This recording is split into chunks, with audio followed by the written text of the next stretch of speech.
오늘 우리에게 주시는 하나님의 말씀은 마가복음 5장 35절에서 43절입니다. 아직 예수께서 말씀하실 때에 회당장의 집에서 사람들이 와서 회당장에게 이르되 당신의 딸이 죽었나이다. 어찌하여 선생을 더 괴롭게 하나이까? 예수께서 그 하는 말을 곁에서 들으시고 회당장에게 이르시되 두려워하지 말고 믿기만 하라 하시고 베드로와 야고보와 야고보의 형제 요한 외에 아무도 따라옴을 허락하지 아니하시고 회당장의 집에 함께 가사 떠드는 것과 사람들이 울며 심히 통곡함을 보시고 들어가서 그들에게 이르시되 너희가 어찌하여 떠들며 오느냐? 이 아이가 죽은 것이 아니라 잔다 하시니 그들이 비웃더라. 예수께서 그들을 다 내보내신 후에 아이의 부모와 또 자기와 함께한 자들을 데리시고 아이 있는 곳에 들어가사 그 아이의 손을 잡고 이르시되 달리다굼 하시니 번역하면 곧 내가 내게 말하노니 소녀야 일어나라 하심이라. 소녀가 곧 일어나서 걸으니 나이가 12살이라. 사람들이 곧 크게 놀라고 놀라거늘 예수께서 이 일을 아무도 알지 못하게 하라고 그들을 많이 경계하시고 이에 소녀에게 먹을 것을 주라 하시니라. 아멘. 마가복음의 중요한 신학은 예수님이 그리스도이시다, 예수님이 하나님의 아들이시다입니다. 다시 말하여 예수님의 신성을 말하는 것입니다. 이는 마가복음뿐만 아니라 모든 복음서의 공통 분모입니다. 신구약 성경의 중심 맥락이기도 합니다. 다시 말하여 예수님이 하나님이시다, 예수님의 신성이지요. 유대 종교법에 따라 부정한 사람, 부정한 물건, 부정한 장소를 예수님께서 방문하십니다. 그리고 그것을 만지십니다. 만약 예수님께 신성이 없었다면 예수님도 그 부정한 사람 혹 그 부정한 물건으로 말미암아 동일하게 부정해지셨을 것입니다. 그리고 또한 정결 예식을 해야 했습니다. 그러나 성경은, 특별히 마가복음은 부정한 사람, 부정한 물건 혹은 부정한 장소가 오히려 예수님으로 말미암아 정결하여지고 또 거룩하여지는 것을 기록합니다.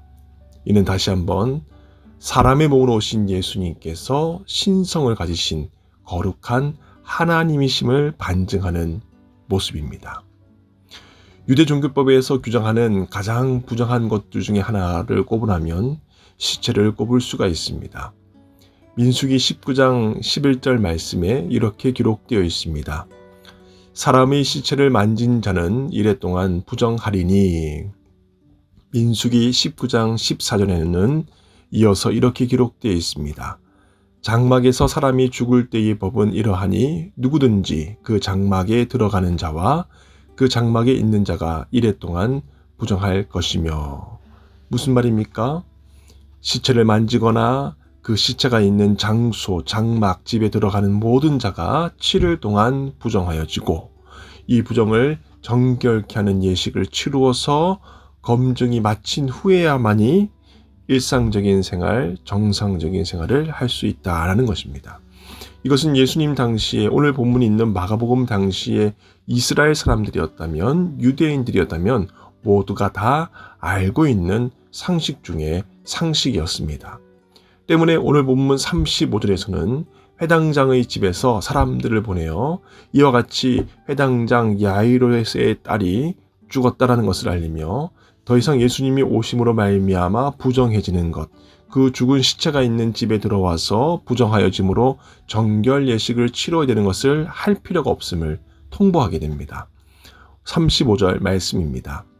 아직 예수께서 말씀하실 때에 회당장의 집에서 사람들이 와서 회당장에게 이르되 당신의 딸이 죽었나이다. 어찌하여 선생을 더 괴롭게 하나이까?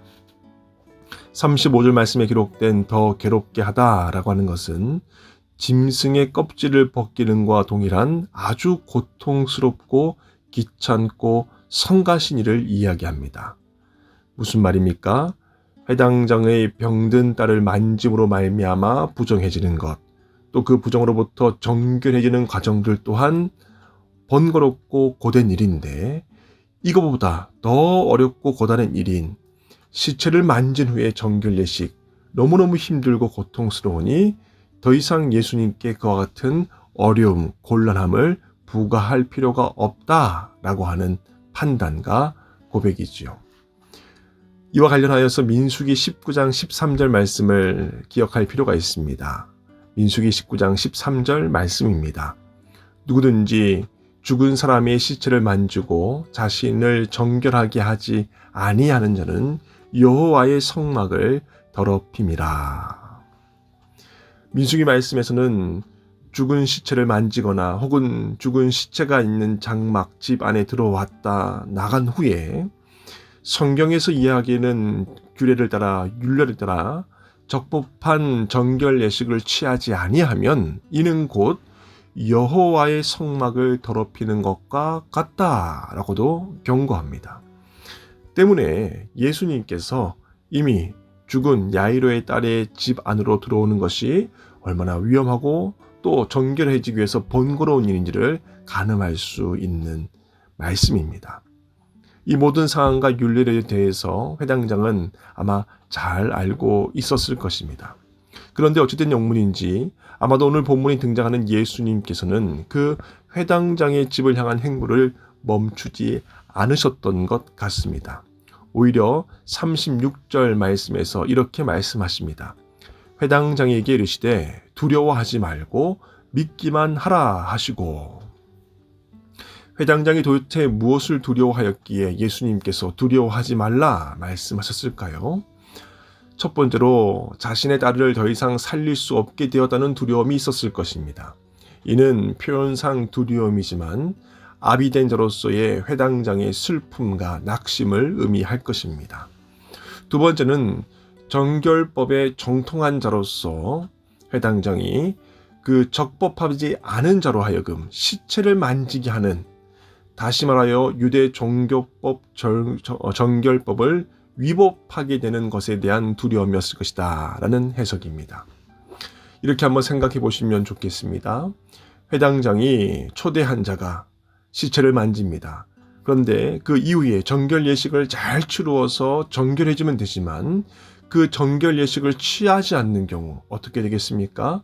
정결 예식을 취하지 않은 자도 문제이지만 그와 같은 자를 초대하여서 그와 같은 자를 정결 예식을 취하게 하지 않은 이 종교법 정결법에 정통하였던 회당장이 문제가 될 수 있는 상황이 된다라는 것이죠. 더 나아가서 그 회당장이 초청한 자가 당대의 종교 지도자도 아닌 나사렛 출신의 예수님이라는 사실은 회당장 자신의 지위에도 신분에도 큰 타격과 오해가 될 수 있는 상황입니다. 이는 마치 오늘날 현대 부대에서 군대에서 소대장이 부대 지휘를 자신의 상관도 아닌 다른 민간인에게 물어서 감당하는 것과 비슷한 곤란함, 어려움이 아닐까 싶습니다. 1번이 되었던 2번이 되었던 그 무엇이 되었든지 간에 핵심은 회당장의 힘과 지혜로 해결할 수 없는 상황 그 자체일 것입니다. 그것을 두려워합니다. 그리고 예수님께서는 그 두려워하는 회당장에게 다음과 같이 말씀하십니다. 믿으라, 믿으라. 무엇을 믿으라고 말씀하신 것일까요?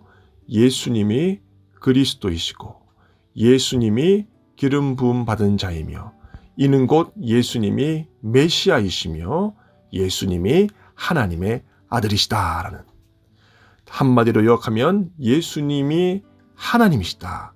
예수님의 하나님 된 신성을 믿으라라고 명령하신 것입니다. 혈루증 걸렸던 여인의 접촉처럼 모든 부정함을 초월하심으로 그 하나님의 거룩함을 혈루병 걸린 여인에게 전가하셨던 그 모습들, 더 나아가서 죽은 자녀마저도 살리실 수 있는 전지전능하신 하나님이라는 사실을 믿으라라고 회당장에게 말씀하신 겁니다.